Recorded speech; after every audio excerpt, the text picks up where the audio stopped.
This episode of Creepy is presented by patrons Paul Sading, Tim Hoff, and Alex King. Patron support for this podcast is needed to continue making episodes. Please consider donating to this podcast at patreon.com/creepypod.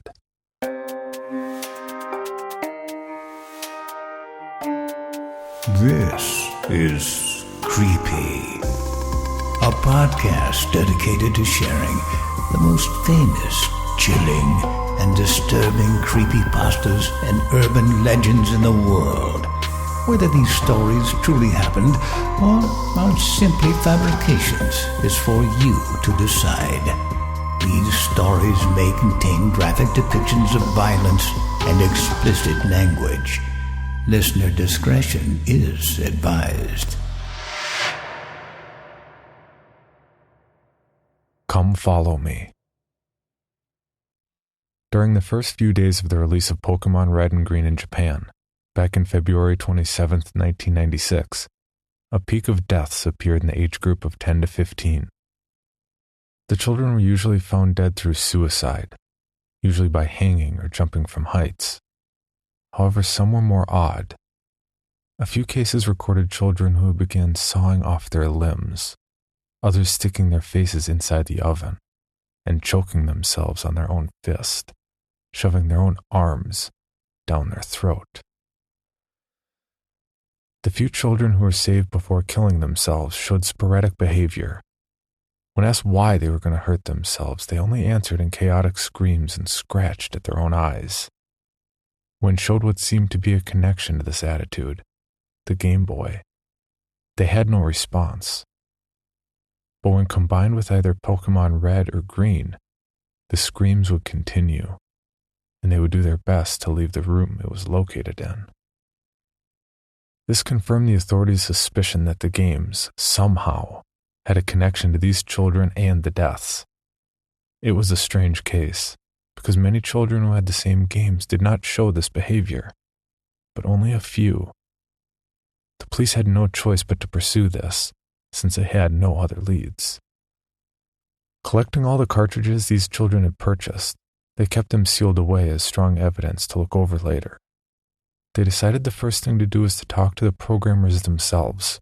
The first person they met was the director of the original games, Satoshi Tajiri. When told about the deaths surrounding his games, he seemed slightly uneasy, but admitted nothing. He led them to the main programmers of the game, the people responsible for the actual content. The detectives met Takanori Ota, one of the main programmers of the game. Unlike Satoshi, he did not seem uneasy, but very kept.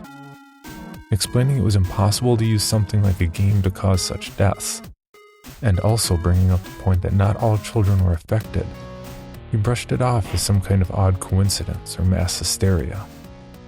It seemed like he was hiding something, but he wasn't giving way. Finally, he did say something interesting.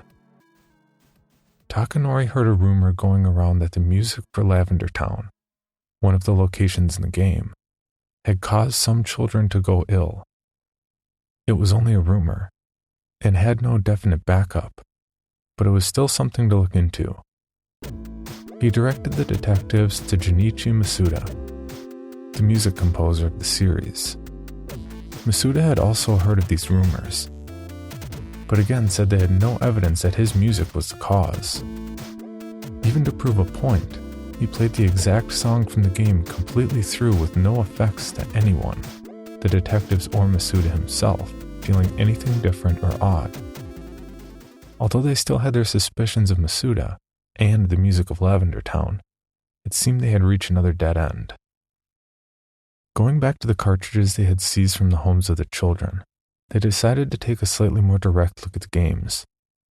They knew it was these games that gave the children the ill effects, so they took extreme caution. Popping in the cartridge and turning the console on, the game screen booted. The title screen appeared, and the option to continue or create a new game appeared. When they chose to continue the game, stats of the game appeared. They saw the names of the children who had played, usually Red or another simple name. However, The interesting thing was the time played and the number of Pokemon they owned. On every game, the time was very low, and all of them had only a single Pokemon in their inventory. They came to the stunning reality that it could not have been the music from Lavender Town that had caused such ill effects in the children, since it was impossible to reach this part of the game in such a small amount of time, and with only one Pokemon in their inventory. This brought them to the conclusion that something early on in the game had to be the cause. If it wasn't the music, nor the title screen, it had to be something within the first few minutes of the game itself. They had no choice but to turn off the game now and go back to the programmers. Asking for a list of all programmers from Takanori, they found, surprisingly, that one of the programmers had committed suicide shortly after the game was released. His name was Chiro Mura, a very obscure programmer who had provided very little for the game. Even more interestingly, he had requested his name did not appear in the credits of the game, and so it was not. Looking over the evidence found at Chiro's apartment, they found many notes written in bold marker. Most of it was crumpled or marked out, making it very difficult to read. The few words they could find in the mess was, "Do not enter," "Watch out," and "Come follow me," in bold. The detectives were unsure what this meant, but they knew they had to have a connection. Further searching, they discovered Chiro was a good friend of one of the map designers, Koji Nishino, and this was probably the only reason Chiro had given a part in making the game. Koji Nishino, since the release of the game, had locked himself in his apartment, barely leaving in the dark of night to fetch anything he might need.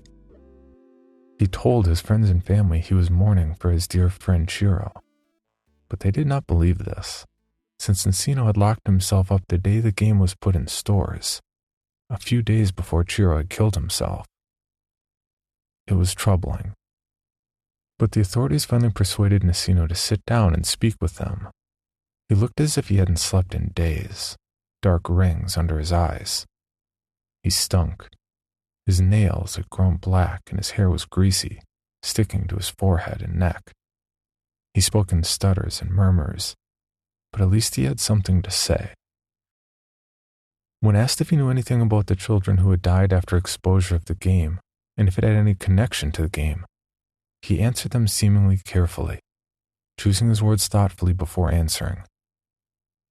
He told them that his friend Chiro had an interesting idea with the game, something he had wanted to try since he heard the project was starting. Nishino himself knew Takanori, the director and main programmer, for a long time, so he could easily get a mediocre programmer in on the project with a little persuasion. It seemed Chiro had convinced Nishino to get him in on the project, and it had worked. The detectives knew they were onto something. This unknown obscure programmer, Chiro, had to have something to do with it. Something. They asked what Chiro's idea was, why he wanted so badly to have part in making this children's game. Nishino told them that Chiro never told him much about it, other than a few details every now and then. He wanted to insert a special Pokemon in the game, one completely different from all the others. It would serve as an extra, a kind of out-of-the-place thrill for the player. It wasn't, however, missing no. It couldn't be. With the gameplay time recorded on the cartridges, it was impossible for the children to have met that Pokemon. Nishino, throughout the entire conversation, seemed to break down even more with every question. The detectives pushed him more and more, searching through his mind for any and every scrap of knowledge this man had.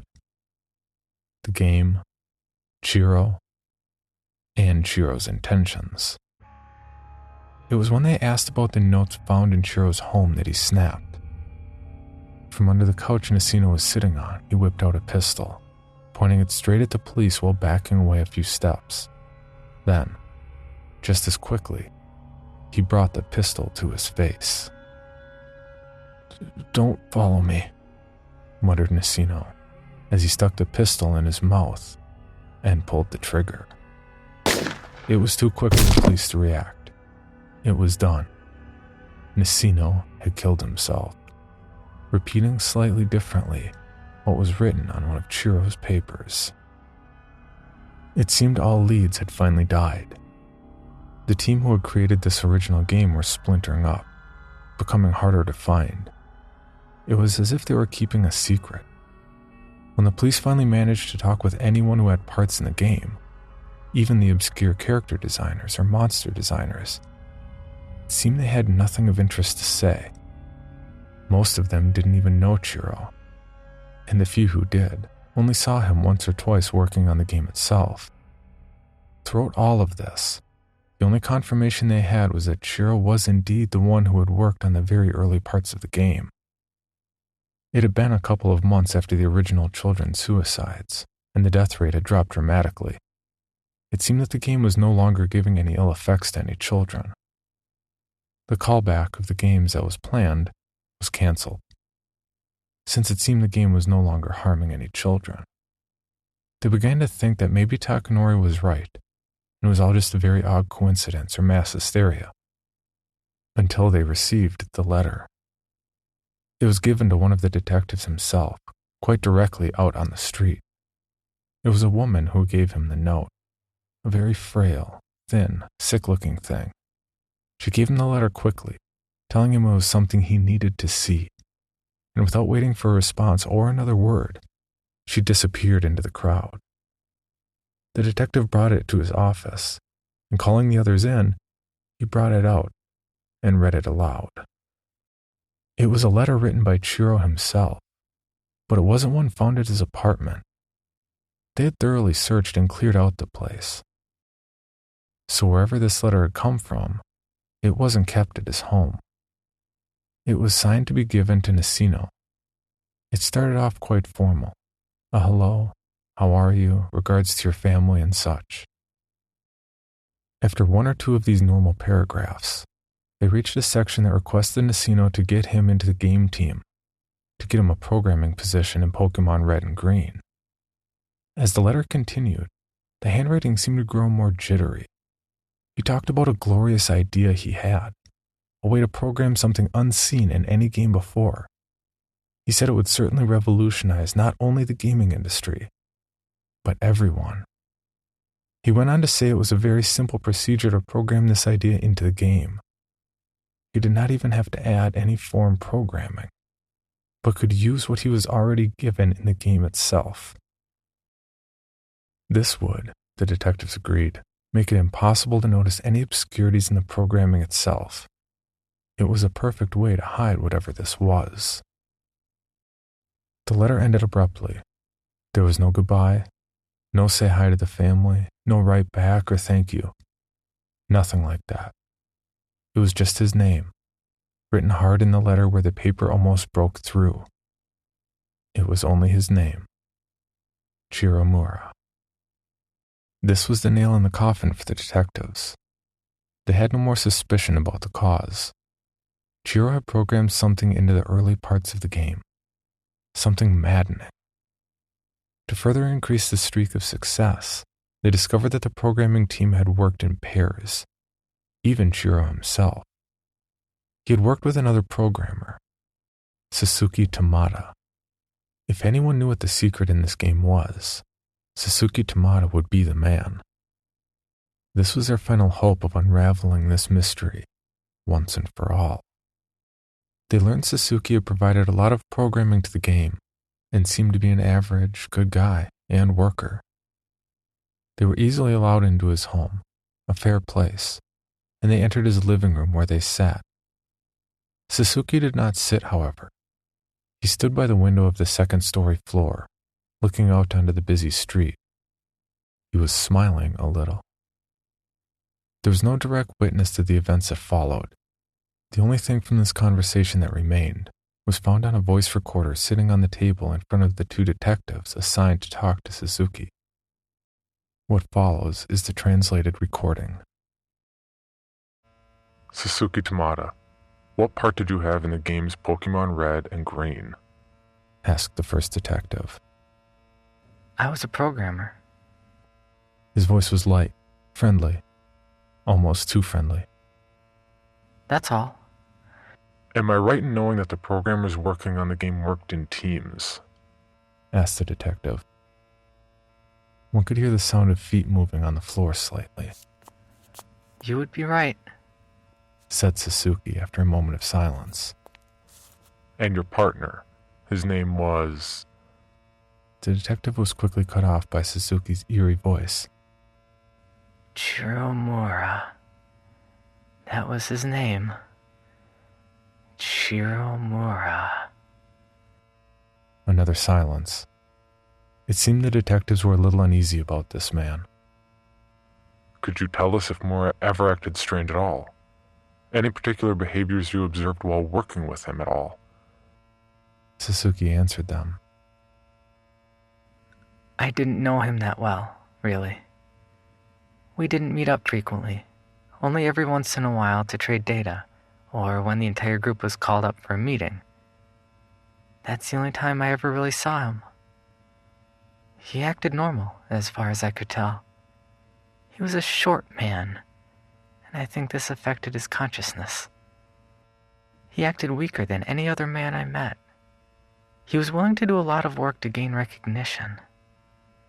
This I do know. I think... Silence.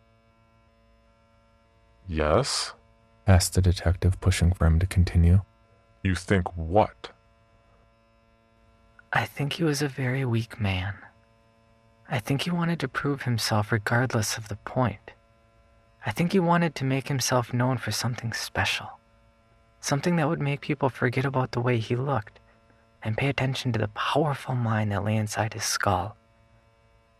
Unfortunately for him, however, he didn't have much of a mind to back up that reasoning. Why do you say that?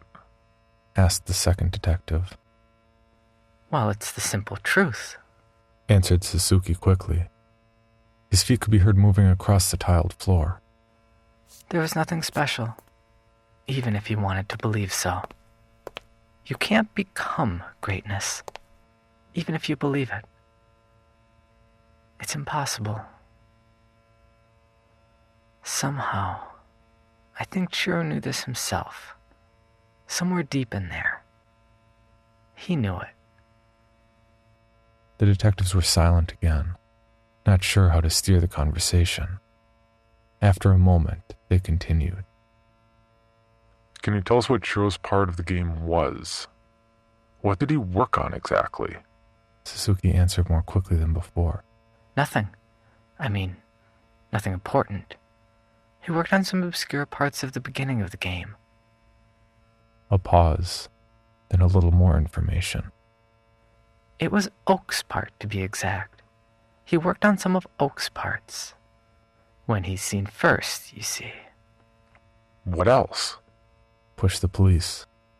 They could hear it in Suzuki's voice. He knew something. We know you know about the children and the deaths. We know it was Chiro who did it. He programmed something in the game. What are you implying? Asked Suzuki.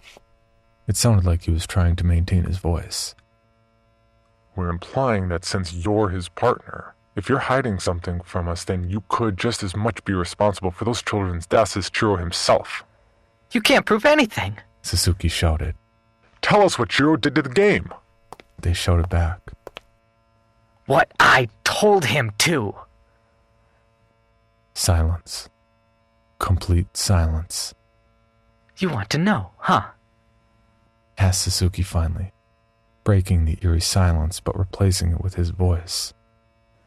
You want to know what this is all about. Chiro was an idiot. He'd do anything for a bit of attention.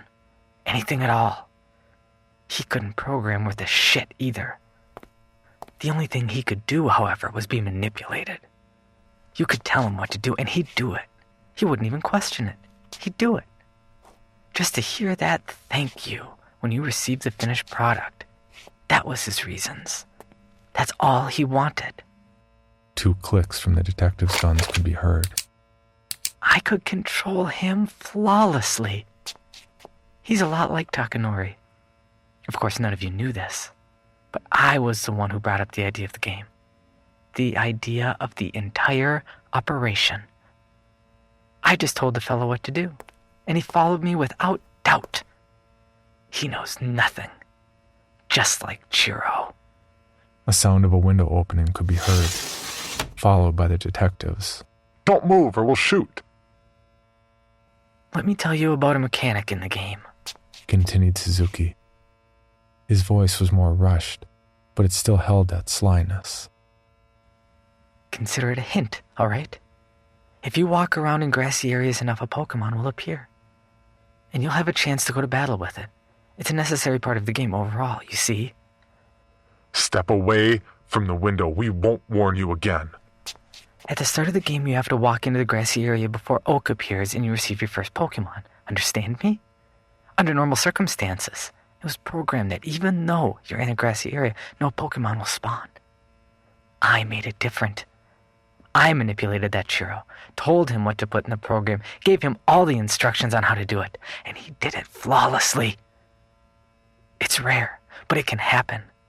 Stepping into that grass, one can spawn. Suzuki, we don't want to shoot. Shoot me? Asked Suzuki, laughing at the same time. Shoot me? You're as dumb as Chiro was. Once he found out the truth, he had to end it. It was his fault, after all. He shot himself because of it. If you're so determined to finish that case of yours, if you want to know, play the damn game yourself. Roll the wheel. And who knows? Maybe you'll learn the secret for yourself. A shot could be heard, loud enough to distort the audio. Sounds of screaming and muttering could be heard. The table of the recorder was on crash. Ear-shattering distortions. Silence. Then laughing. Suzuki was laughing. And then words.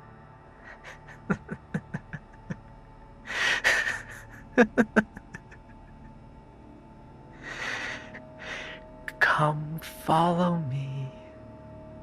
Come follow me. And then nothing.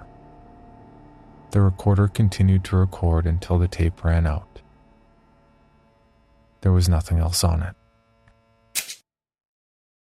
The police arrived on the scene quickly, and to their horror they discovered Suzuki and the two detectives dead.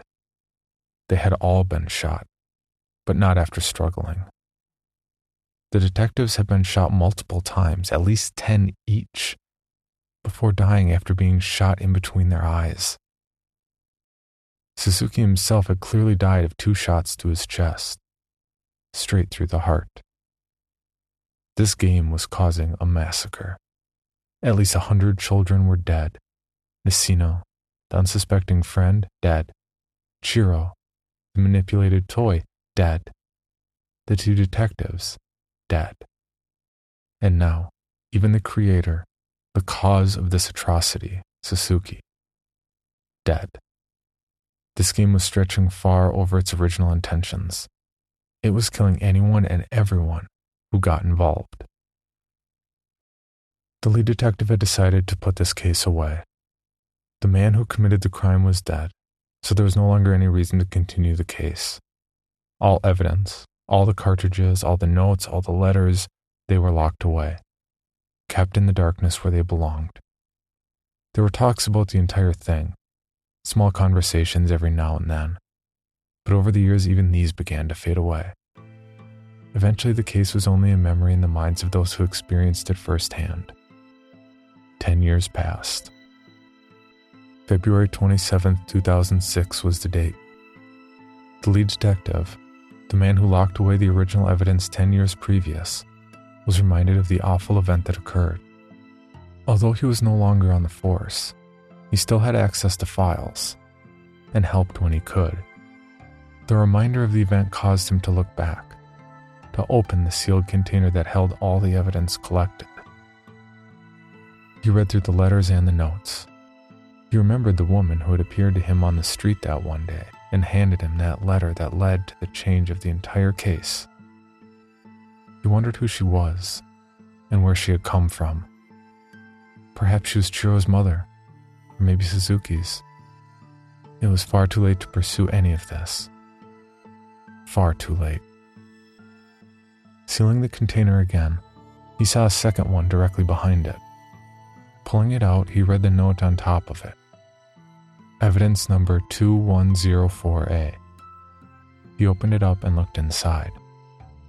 Filling the container were exactly 104 Pokemon Red and Green cartridges, each one in perfect condition, untouched since the day they had last checked them 10 years ago. He reached in and pulled one out. Pokemon Red. He hadn't seen one in a long time.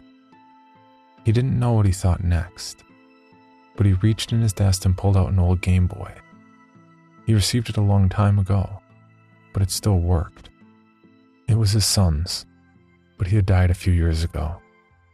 His wife was gone too. That was then, though. Popping in the cartridge in the back of the Game Boy, he turned on the system. Title screen. Then the option to continue or start a new game. Tanaka. That was the child's name, the one who played it first. He was probably dead, along with all the others. He pressed new game and started a new game. It was normal, average. He walked around, talked to his mother, went outside. He started walking towards the grass. In his head, he could still hear Suzuki's words, even though he was not there, even though he'd never seen the man in his life. He could still see him, hear him. Come follow me. He was getting closer and closer, only a step or two away. Roll the wheel and who knows, maybe you'll learn the secret for yourself. He entered the grass. The screen did nothing at first. Nothing at all. It just sat there, and so did the detective, completely frozen, as if time had stopped just for them. The screen went black, and then lit up again. The iconic green background with black text appearing. The lead detective's weary eyes grew wide. He couldn't help but read what was there in front of him. Come follow me. Come follow me. Come follow me. I miss you, Dad. I miss you, my husband. I miss you so much. Tears formed in his eyes, falling down his cheeks. Screens and screens of text appeared, and he rapidly clicked the A button to continue it. It was his wife and his child. They were speaking to him, calling to him, crying with him. They wanted to see him. They loved him. He loved them. I love you too, muttered the man in a hoarse, scratching voice. Come follow me. Become new again. We want to see you and hold you and be with you forever and ever and ever. Don't stay away. You can see us too. We miss you. Come follow me. We love you. A blank screen.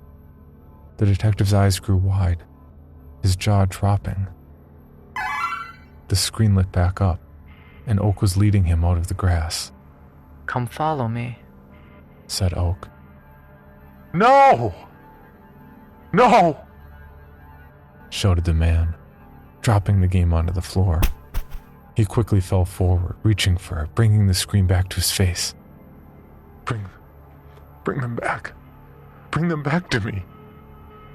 The game continued on as usual, not responding to the detective at all. My wife, my child, listen to me. Bring them back to me, I said. Voices. He heard voices. Hundreds of voices. He turned around from his seat, looking behind him, and standing in his small room were children. Many children. Some had no eyes. Some had rings around their throats. Some were burned all across their body. They were screaming, reaching towards him. Bring back my mommy. Bring back my daddy. Bring back my pet. They all screamed out, reaching for the game, their mouths agape with horror and pain. I don't want them to go away. Bring them back to me. Bring them back to me. No! Shouted the detective. It's mine. My family is here. Don't touch it. Horror was across his face. Come follow me, said a voice. The lead detective looked over, and in the corner of his room, next to an old desk, was Suzuki. He stood in the corner, tall, handsome, clean. A smile was on his face, stretching across his face. Come follow me. The lead detective jumped up, stepping back, trying to force away the children crawling towards him, reaching out for the game held tightly within his hands. What's going on here? What's going on? Where's my family? Suzuki smiled generously. I'll show you. I'll help you get away from them, you see? Just follow me.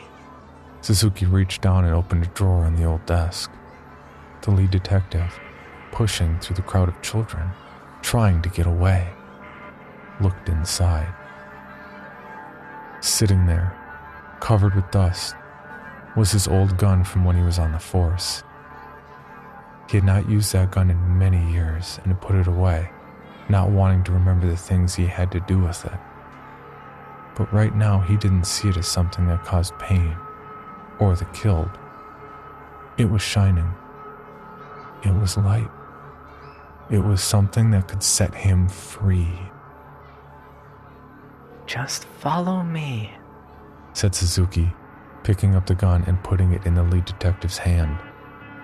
He formed his hand to hold the gun, then brought it up to his temple. Just pull the trigger. That's all. The lead detective turned around. The children were crawling at him, grabbing his legs and pulling at him. They reached for the gun. He turned back towards Suzuki and smiled. My family. I'll follow you. He pulled the trigger. His brain spread the wall as he fell to the ground, dead. It was a few days before the body was discovered. It lay on the floor, blood everywhere. In one hand held an empty gun, and in the other was a classic Game Boy with Pokemon Red on the back. The battery had long died, and only an empty black screen was left. This was the final murder that the remaining authorities would allow.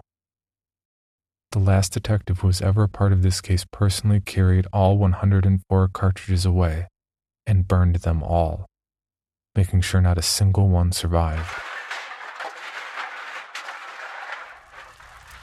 They would taunt no more. However, this is not the end of the story. The code was said to have survived, and was even passed on to other language versions of the game. If you have an old Pokemon game, you can place the cartridge in the back of the classic Game Boy, turn on the system, and roll the wheel. Who knows? Maybe you'll learn the secret for yourself.